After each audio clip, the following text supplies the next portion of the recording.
Hello friends, I am Yashpal Rathod, a naturalist and nature photographer based out of Bangalore, India. And today in this video I am going to walk you through how to use SensePy, a PI motion sensor device developed by us.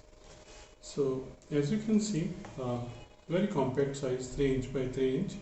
SensePy is so compact that it can go unnoticed in the field. It can fit in your palm.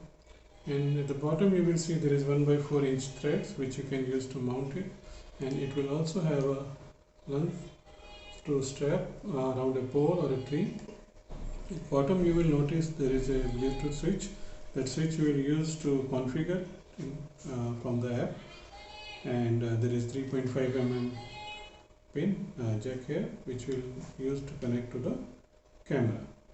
It's very simple to use and it will come ready to use out of the box, and it has have two AA batteries which is going to last over a year because we have did extensive tests in different extreme environment, and so you don't have to worry about battery change for at least next 1 year.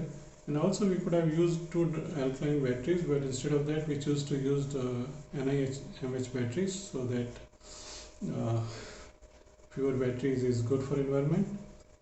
SensePy will be configured using Appico setup, which can be downloaded from Apple Store or the Google Play Store, and you can find link below in the description. So forget about fiddly knobs and switches. So let's have a demo. We will be using an extension cable to connect to the camera, and I am using a Canon camera here, and it works with Canon, Nikon, other camera. So you have to choose the interface cable as per your model, and then you just connect it to the extension cable. And I have already downloaded the app on my phone, so just you have to go to the Appico app and click on it, and then you press the Bluetooth switch here. Once you press it, it will become first orange, and as soon as it scan the sensor, the code will be displayed here, and once you open it you will see the LED become green. So now you know that they both are communicating each other, and like most of the app it will have three main features, but before that, above the app you will see that voltage of the battery is mentioned. Right now it is showing 2.49 volts, and you can also see the battery symbol, and you will get to idea that how much juice is left in your battery. And as I told, these circuits have been designed such that you're going to last about a year, so you don't have to worry much about changing the batteries. So let's discuss the motion mode, and as first option we have operating mode, like whether you want to use it for day or night, or day and night, or day with the two lights. So whatever as per your movement of your subject, or you want your sensor to be operational, you can choose the mode. Let's do the testing of the single shot. So when you do the single shot, the sensor will sense a motion and it will pass a signal to the camera. And suppose your camera is in a single shot, which I prefer to put camera on a single shot so that you can control the camera through the sensor. But suppose you have selected the single shot and in a camera in a continuous shot, then it will send a single shot, but camera will take number of shots depend upon the model of the camera. So I kept the camera on a single shot, and let's come next to the sensitivity. The sensitivity will be from scale from 0 to 6. So depend upon how fast your subject is moving, you can choose the highest sensitivity. For mammals, 3 to 4 is good enough. And then there is an inter-trigger time, that how much time you want between each event the sensor records. Suppose we put 10 seconds here, then once it sends the motion and it passes the signal to the camera for 10 seconds, next 10 seconds it will remain inactive. This helps us to avoid false triggering or unwanted shots or continuous shots which burns your flashes or consumes your flash batteries, like that. So once you have done your setting, you just press the right, the information will be passed on to the sensor, and this information will be remain into the sensor wherever you went next time and going to implement into the field, and then we close it. Once you close it for next 10 minutes, as and when the sensor sees the movement in front of it, it will blink, the red LED will blink. It will give you idea that where exactly the sensor is sensing the movement, so accordingly you can compose your frame, you can focus there, and this will help you in guide. And after 10 minutes this LED will stop glowing, so that it will not be attracting the animals or something like that. Now let's turn on the camera. Before that, I just connect the speed light so that you get to know when it is firing. Let's turn on the camera. So since we have selected single shot, and in between 10 seconds if I move, it will not, and as soon as the 10 second gets over, I should take a second shot. So you can control the interval between the events and number of shots. So let's have a demo for the multiple shots. Again, we switch off the camera, we press the Bluetooth button here. So camera will, we open the app, it's already there, and we select it. So now again we select a multiple shot. In multiple shots we have option to enter number of shots, that how many shots a camera takes when the sensor sends a motion. So usually when you are working on a path where the subject is moving, 3 to 4 shots are good enough, because after that anyway the subject would have moved out, and then the interval between each shot. So I prefer to control camera multiple shot with the sensor, so that because I know that exactly how much time is there between each shot.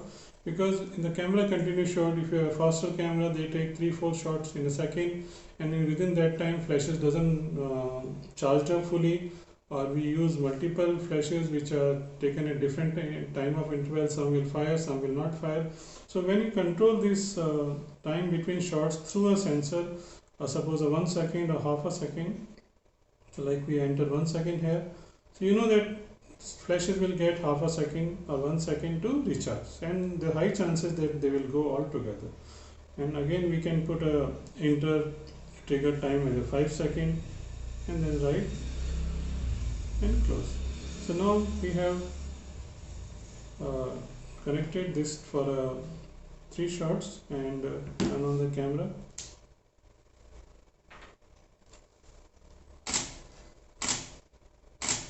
So camera will go for, now I have given a 5 second interval, so within after 5 seconds again it will go for the 3 shots. So long exposure feature is again a very good feature, those who want to be a little creative and want to use the night sky. So for that you just have to put your camera into bulb mode, and let's set up for a long exposure. And here you can enter, let's press the Bluetooth button here, so the camera will scan it, and it's there. Press it. So again the triggering operation mode you can choose whether you want for day, night or whatever time, but obviously we will be doing such long exposure for the night only. And you can select a long exposure, and then you have an option to enter the time, how many seconds you want. You can do any number of time, long 30 seconds, 60 seconds, 120 seconds, whatever time you want. For the sake of this video, I am just entering a 15 second, and again the sensitivity you can decide, and then the time interval between the shots, let's keep it 20 seconds, and then write it, and then close the app. So we will get this exposure for a 50 second. I just turn the camera towards your screen so that you know that camera is on for that interval of time. And as we break the beam, so the camera will be remain, or shutter will remain open for the time which you have entered. Now this time can really helpful in getting a night sky or a star trail as your subject cross your beam and flashes are fired, and then for the rest of the exposure you will get the sky in the background. The most important feature of the SenseSpy is that where most PIR sensor which are used over the years has a very wide range of wide angle of detection, and we used to either use some blinds or we had to find some way where we can restrict the angle of the view. But SenseSpy is designed with a narrow angle of view, almost 6 degrees, and you can see the lens which we have imported from Germany, and it's just narrow the sensor view such that it's work almost like a IR system, and that's the really helpful in reducing the false triggering because of movement of grass or tree branches or anything which we don't want. So you can easily pinpoint where exactly the animal will trigger your camera. This will help in achieving well focused photos and also help in reducing the false triggering. So just I show you that it is already I set up again in a multiple shot, and see I am moving my hand right over it.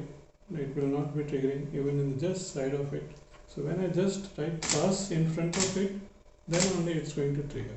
And those who are already using PIR sensor, they know how beneficial this feature is going to be for the camera trapping. So you have to really take care of this front element because you should not get scratched. When you travel, you should pack it properly, and it will stand the rain and snow and all that. Only thing is the chances of water seeping in is through the 3.5 mm pin at the bottom. So if you place it properly, I think it can stand the weather. And so that's it, friends. Enjoy camera trapping and subscribe if you have not subscribed my channel, because we keep coming with the field test and some behind the scenes of the camera trapping and what the other equipments. Thank you.